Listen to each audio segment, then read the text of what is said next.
చంద్రబాబు గారు ఒక కీలకమైన పిలుపునిచ్చారు.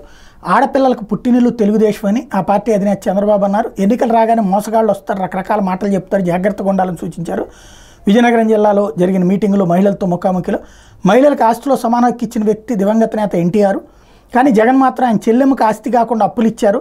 ఆడబిడ్డలు బాగా చదువుకోవాలని మహిళా యూనివర్సిటీలు స్థాపించాం, మహిళలకు రాజకీయంగా అవకాశం కల్పించాం, ఆడబిడ్డల చదువుకు తెలుగుదేశం పార్టీ ఎంతో కృషి చేసింది, వారిని లక్షాధికారి చేసే బాధ్యత నాది, జగన్ ప్రతిపక్షంలో ఉన్నప్పుడు ముద్దులు పెట్టారు. ఇదంతా ఇక ఓకే, బాగానే ఉంది. అసలు పాయింట్ ఏంటి? మహిళలకు సంబంధించి చదువు మహిళా యూనివర్సిటీలు పెట్టారు. ఇప్పుడు ఆ మహిళా యూనివర్సిటీలు కాకుండా అన్ని జనరల్ యూనివర్సిటీలు అవుతున్నాయి. సరే, అది కూడా వదిలేద్దాం, దాని గురించి డిబేట్ కూడా అనవసరం. కానీ అసలు పాయింట్ ఏంటంటే ఆస్తి హక్కు. షర్మిల నాకు ఆస్తి పంచలేదండి.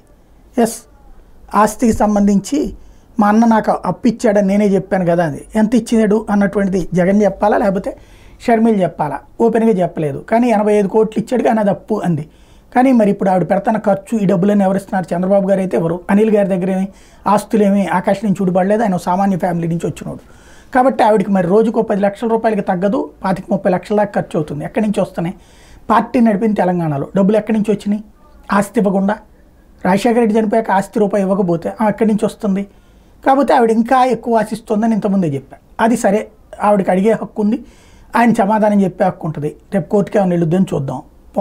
సెకండ్ పాయింట్ ఏంటంటే, ఈ మాటనే చంద్రబాబు గారు ఎన్టీ రామారావు గారి అల్లుడు కదా, ఎన్టీ రామారావు గారు తెచ్చిన చట్టం కదా, వాళ్ళ చెల్లెళ్ళకి ఎంత ఆస్తి ఇచ్చారు, వాళ్ళ చెల్లెళ్ళకి ఆయన ఆస్తి ఎంత పంచారు అంటే సహజంగా ఏమంటారు? అంటే ఆయనకి తండ్రి నుంచి వచ్చిన వాటాలో ఆస్తి అంతే కదా, అందులో ఎంత పంచారు వాళ్ళ చెల్లెళ్ళకి, అది లెక్క చెప్తే బాగుంటుంది. ఏ చెల్లెలకి ఎంత ఇచ్చారు, ఏ అక్కకి ఎంత ఇచ్చారు? ఆయనకి సోదరిమణులు చాలామంది ఉన్నారు, అసలు వాళ్ళు ఎవరో కూడా తెలియదు మనకి. ఎవరికైనా తెలుసా?